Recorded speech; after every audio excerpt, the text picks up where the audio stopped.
بسم اللہ الرحمن الرحیم رب اشرح لی صدری ویسر لی امری واحلل عقدۃ من لسانی یفقہوا قولی اللہم العن قتلۃ امیر المؤمنین۔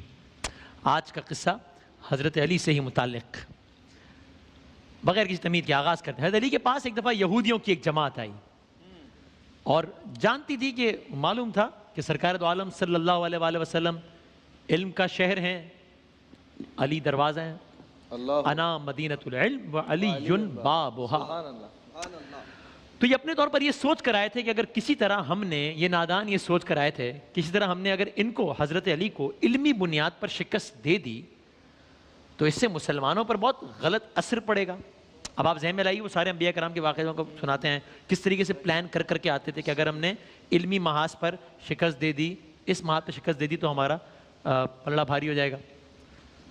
تو بہرحال یہ جماعت بھی یہی سوچ کر آئی، کہنے لگے اگر علمی بنیاد پر شکست دے دی ہر طرف ہمارا ڈنکا بجنے لگے گا۔ منصوبہ بنایا، اور منصوبہ یہ بھی بنایا کہ ہم نہ صرف سوال کریں گے بلکہ ہم سوالات بھی ان کی کتاب قرآن نہیں، اپنی کتاب توریت سے کریں گے۔ اچھا جی، اور اگر حضرت علی علیہ السلام ہمارے سوالات کے جوابات دینے کے لیے تیار ہو گئے، بس صرف وہ حامی بھر لیں کہ ہمارے سوالات کے جوابات، وہ کہیں گے ہاں میں دے دوں گا تمہارے سوالات کے جوابات، تو ہم جیت جائیں گے۔ کیسے؟ اس لیے یہ ان کی لاجک کہ بہرحال حضرت علی سرکار دو عالم کے ماننے والے ہیں، سرکار دو عالم اللہ پر، سرکار دو عالم پر قرآن نازل ہوا ہے، تو حضرت علی سے جب ہم سوال کریں گے توریت سے اور ہم کہیں گے جواب بھی توریت کے حوالے سے دیجئے، تو پھر کیسے دے سکیں گے؟ یہ تو شرط لگا دیں گے نا ہم، اس کے جواب نہیں دے پائیں گے وہ۔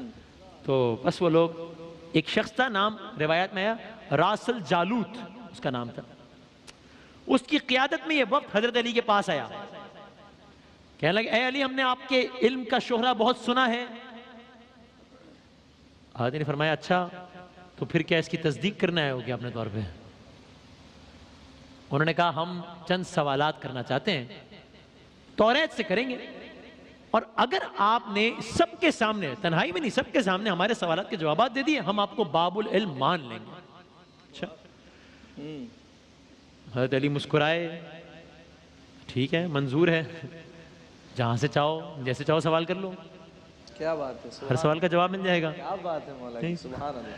اور اس گفتگو میں ساتھ رہے گا، آخر میں دیکھیے گا کہ یہودی عالم کا ان سوالات سے متعلق سوال اور حضرت علی کا ان سوالات سے متعلق جواب، وہ آخر میں رہے گا ہمارے ساتھ۔ تو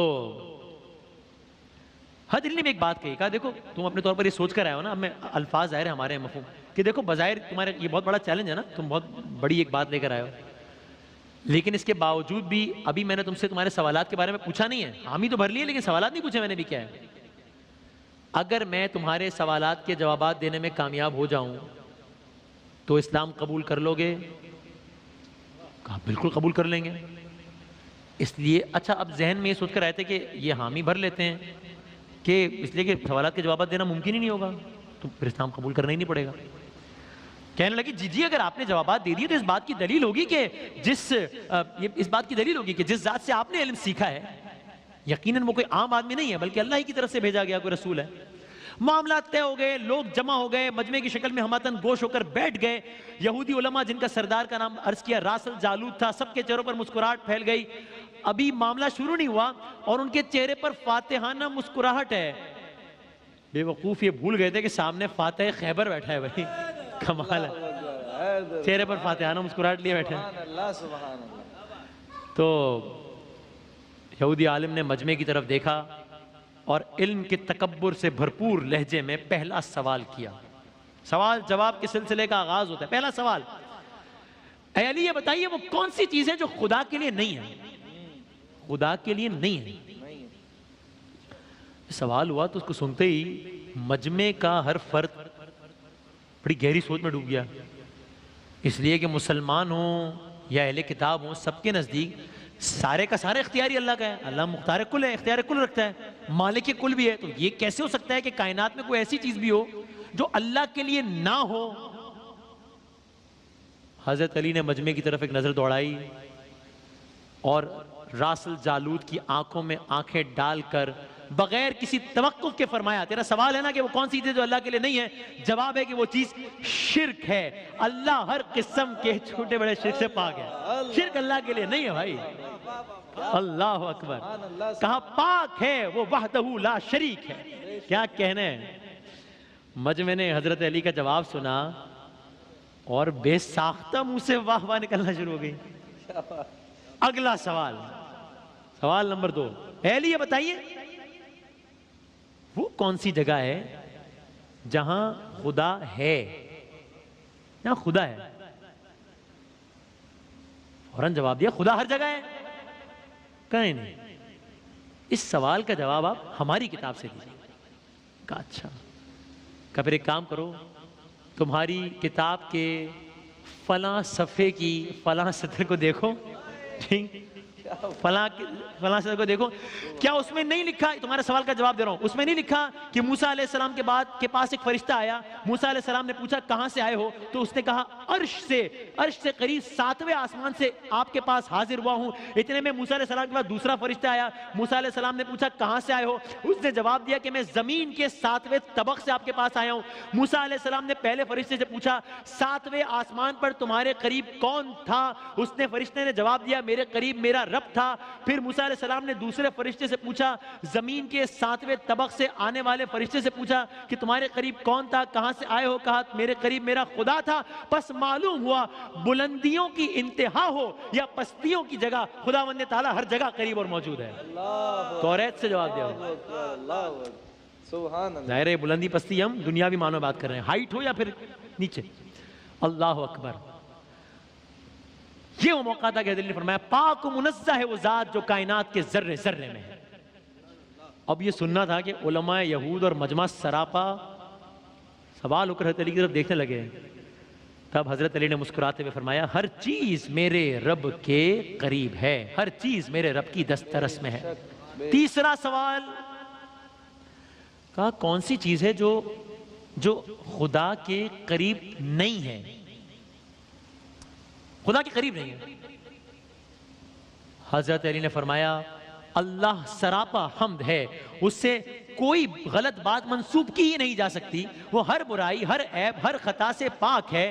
ظلم وہ چیز ہے, ظلم جو تمام برائیوں کی جڑ ہے, وہ میرے رب سے قریب نہیں ہے. ظلم وہ چیز ہے جو میرے رب سے بعید ترین ہے, اس لیے کہ وہ حقدار کو اس کا حق دیتا ہے, زیادہ دیتا ہے, اتنا زیادہ دیتا ہے کہ تمام عمر گناہوں میں گزارنے کے باوجود کوئی اس کے دربار میں حاضر ہو کر توبہ کر لے تو اس کو معاف کر دیتا ہے. ظلم میرے رب سے قریب نہیں, یہ بہت دور ہے. راس الجالوت نے پے در پے شکست کھانے کے بعد اب ذرا اپنی اسٹریٹجی بدلی. اب یہ علمی کے بجائے تاریخی سوالات کی طرف اپنا رخ موڑنے لگا. اچھا, بڑے تکبر سے کہا اچھا یہ بتائیے وہ چشمہ بتائیے, وہ چشمہ ہسٹری, اچھا وہ چشمہ بتائیے جو زمین پر پہلی مرتبہ جاری ہوا. اللہ اکبر. جواب سنیے حضرت علی کا, یہ پوچھ رہے وہ چشمہ بتائیے جو پہلی مرتبہ زمین پر جاری ہوا. حضرت علی نے مسکراتے ہوئے فرمایا اس کو چھوڑو, پہلے یہ بتاؤ کہ تمہارے دل میں کیا ہے, سچ بتاؤ تمہارے دل میں یہی نہیں ہے کہ وہ چشمہ بیت المقدس کی ایک چٹان کے نیچے ہے, یہ ہے نا تمہارے دل میں. حیران ہو گیا وہ, منہ سے بے اختیار ہاں نکل گیا. تب حضرت علی نے فرمایا آج اپنی اصلاح, سوال پوچھنے آیا تھا اصلاح, آج اپنی اصلاح کر لو. پہلا چشمہ وہ نہیں ہے جس کے بارے میں تم لوگ جانتے ہو, بلکہ پہلا چشمہ وہ ہے جس سے حضرت خضر نے پانی پیا, اور یہی وہ چشمہ ہے کہ جس سے آب حیات جاری ہے. یہ ہے پہلا چشمہ. اصلاح کر لو ہے اپنے. سبحان اللہ سبحان اللہ. پھر اس نے ایک اور تاریخی سوال کیا, اچھا یہ بتائیے وہ کون سا پہلا پتھر ہے جو آسمان سے اتارا گیا. اب پھر جواب سے پہلے حضرت علی نے جملہ کہا کہ یقیناً تمہارے مطابق اس کا جواب بیت المقدس میں نصب وہ پتھر ہے جس کے بارے میں تمہارا عقیدہ یہ ہے کہ وہ نصب کیے جانے والا پہلا پتھر ہے. لیکن تم یہ بات کیوں بھول جاتے ہو کہ خانہ کعبہ بیت المقدس سے کہیں قدیم ہے, اور حجر اسود اسی وقت آسمان سے نازل کر کے نصب کیا گیا تھا جب خانہ تعمیر ہوا تھا, وہ ہے پہلا پتھر. اصلاح بھی ہو رہی ہے ساتھ ساتھ. اب یہ مخمسے میں پڑ گئے. کہ ہم تو سوال کے جواب پوچھنے آئے تھے، علی صرف سوالات کے جوابات نہیں بتا رہے ہیں، بلکہ پہلے وہ باتیں بتاتے ہیں جن پر ہمارا عقیدہ ہے، پھر ان باتوں کی نفی کرتے ہیں، پھر جواب بتاتے ہیں، واہ واہ واہ. تو اس کے بعد وہ اصل حقیقت بتاتے ہیں، اور اتنے دلیل سے بتاتے ہیں کہ ہم میں سے انکار کرنا کسی کے لیے ممکن ہی نہیں رہتا. مجمع سمجھ رہا تھا کہ وہ اب بھی یہودی ہے، حالانکہ حضرت علی کے جوابات غیر محسوس طریقے سے ان کی یہودیت ختم کر رہے تھے اور ان یہودیوں کو اسلام کے قریب کرتے جا رہے تھے. اس کے بعد ایک اور سوال پوچھا، آج کل کی زبان میں کہوں تو اپنے طور پر بڑا سائنسی سوال پوچھا یہ بتائیے وہ کون سی چیز ہے جو مسلسل کم اور زیادہ ہوتی رہتی ہے، مسلسل کم اور زیادہ ہو رہی ہے، کون سی چیز ہے؟ حضرت علی نے فرمایا غور نہیں کرتے، تم اپنے ماہ و سال پر غور کرو تو خود ہی اس کا جواب مل جائے گا. کیسے؟ کہا کوئی دن اگلے دن کے برابر نہیں ہوتا، اسی طرح گزشتہ رات اگلی رات سے چھوٹی بڑی ہوتی ہے، وہ چیزیں جو برابر نہیں ہیں. گفتگو آگے بڑھی، اگلا سوال پوچھا گیا، زندہ رہنے کی پہچان سانس لینا ہے، کیا کائنات میں کوئی ایسی چیز بھی ہے جو زندہ بھی ہے لیکن سانس بھی نہیں لے رہی؟ اس سوال کے جواب میں پورا مجمع ایک لمحے کے لیے غور و فکر کے سمندر میں ڈوب گیا. پھر جواب نہ پاتا، پھر مایوس ہو کر جواب نہ پاتا. ہر ایک کی نظر حضرت علی کے چہرے کی طرف ہے، اور حضرت علی ہر سوال کے جواب میں اس لیے بھی توقف کرتے ہیں کہ لوگ بھی اپنے عقل کے گھوڑے دوڑا لیں. ٹھیک، اگر کسی کے ذہن میں کوئی جواب آتا ہے تو آ جائے. ہاں، اللہ اکبر. پھر آپ نے جواب دیا، کتاب میں لکھا ہے نا، کتاب کا حوالہ ہے، کتاب میں لکھا ہے صبح جب نکلتی ہے تو سانس لیتی ہے، درج ہے نا، صبح جب نکلتی ہے تو سانس لیتی ہے، حالانکہ صبح نہ روح رکھتی ہے اور نہ وہ جاندار ہے. تو یہ ایک ایسی شے ہے جو ایگزسٹ کرتی ہے، سانس نہیں لیتی. اگلا سوال کہا یہ بتائیے زمین کا وہ کون سا مقام ہے جہاں پر سورج کی کرنیں ایک مرتبہ تو پڑی لیکن پھر اس کے بعد کبھی وہاں روشنی کی کوئی کرن نہ پڑی؟ عجیب، زمین کا مقام جہاں سورج کی کرنیں صرف ایک مرتبہ پڑی پھر دوبارہ نہ پڑی. حضرت علی نے فرمایا ہاں، یہ سمندر کا وہ مقام ہے جہاں سے موسیٰ علیہ السلام اور ان کی قوم گزری تھی، اور وہ اللہ کے حکم سے 2 حصوں میں تقسیم ہو گیا تھا. بس گزرتے ہوئے سورج کی کرنیں وہاں پر پڑی تھی، پھر اس کے بعد دوبارہ سورج کی کرنیں وہاں نہیں پہنچی. اللہ اکبر، کیا کہنے، اللہ اکبر، یا علی سبحان اللہ، اللہ اکبر. اگلا سوال کیا، وہ کون سی 2 چیزیں ہیں جو ہمیشہ غائب رہتی ہیں، اور وہ کون سی 2 چیزیں ہیں جو ہمیشہ حاضر رہتی ہیں؟ فرمایا جو آسمان و زمین ہے نا ان کی طرف دیکھو، آسمان و زمین کی طرف دیکھو، وہ تمہیں کبھی غائب نظر نہیں آئیں گے، وہ ہمیشہ حاضر رہتے ہیں. اور موت اور زندگی کو ڈھونڈو، ان کے بارے میں تمہیں کبھی نہیں پتا چلے گا کہ وہ کہاں ہیں اور کب آ جاتے ہیں. اگلا سوال، کون سی چیز ہے جس کا خالق خود اللہ ہے، خالق خود اللہ ہے لیکن اللہ اس کے بارے میں سوال کرتا ہے؟ عجیب، کون سی چیز ہے جس کا خالق اللہ ہے اور اللہ ہی اس کے بارے میں سوال کرتا ہے؟ حضرت علی نے بغیر کسی وقفے کے ایک کے بعد ایک جوابات دینا شروع کر دیے. فرمایا حضرت موسیٰ کے عصا کا خالق خود اللہ تعالیٰ ہی تھا، اور اس کے بارے میں موسیٰ علیہ السلام سے سوال کرنے والا بھی اللہ تعالیٰ ہی تھا. قرآن مجید کی ایک آیت کا ترجمہ ہے، اے موسیٰ یہ تیرے ہاتھ میں کیا ہے؟ تو یہ وہ چیز ہے جس کو اللہ نے بنایا، اللہ ہی نے اس کے بارے میں سوال کیا. اللہ اکبر. اگلا سوال، وقت میں تیزی سے آگے بڑھتا ہوں، پوچھا بیت اللہ کا طواف ذی حیات کرتے ہیں، جن کے اندر حیات ہوتی ہے وہ کرتے ہیں بیت اللہ کا طواف، یا وہ کرتے ہیں جن میں جو جن ہوں یا ملائکہ ہوں؟ یعنی کیا کبھی کسی بے جان شے نے بھی طواف کعبہ کیا ہے جو جاندار نہ ہو؟ اس نے طواف کعبہ کیا ہے؟ حضرت علی نے جواب دیا ہاں کیا ہے. وہ کشتی نوح ہے کہ طوفان کے دوران جب وہ اس مقام سے گزری جہاں پر بیت اللہ تھا تو کشتی نے بیت اللہ کے 7 چکر لگائے تھے. بے جان چیز ہے اور بیت اللہ کا طواف کیا ہے. اللہ اکبر. بس اب گفتگو اپنے پیک پر پہنچ رہی ہے. اب ذرا گفتگو کا سوال و جواب کا سلسلہ دیکھیے گا. اب اس کو لگا کہ یہ تو کوئی بات ہی نہیں بن پا رہی. اب اس نے، جس کو میں اپنے الفاظ میں کہوں گا، اپنا ٹرمپ کارڈ کھیلا اپنے طور پر کہ اب یہ جو ہے نا، مطلب اب یہ آخری پتہ ہے اور اپنے طور پر یہ سوچ بھی رہا ہے کہ اب میں یقیناً کامیاب ہو جاؤں گا. کہا علی کچھ سوالات پوچھنا چاہتا ہوں, جوابات دیجیے گا. یکے بعد دیے رہے. کہا ہاں پوچھو. سوال جواب کا آغاز ہوا. پوچھتا ہے یا علی وہ کون سا ایک ہے جس کا دو نہیں؟ کون سا ایک ہے جس کا دو نہیں؟ فرمایا اللہ ایک ہے جس کا دوسرا نہیں. پوچھا کون سے دو ہیں جن کا تیسرا نہیں؟ فرمایا دن اور رات دو ہیں ان کا تیسرا نہیں. پوچھا وہ کون سے تین ہیں جس کا چوتھا نہیں؟ فرمایا لوح قلم کرسی تین ہیں ان کا چوتھا نہیں. پوچھا کون سے چار ہیں جن کا پانچواں نہیں؟ فرمایا توریت زبور انجیل قرآن مجید چار ہیں ان کا پانچواں نہیں. فرمایا کون سے پانچ ہیں؟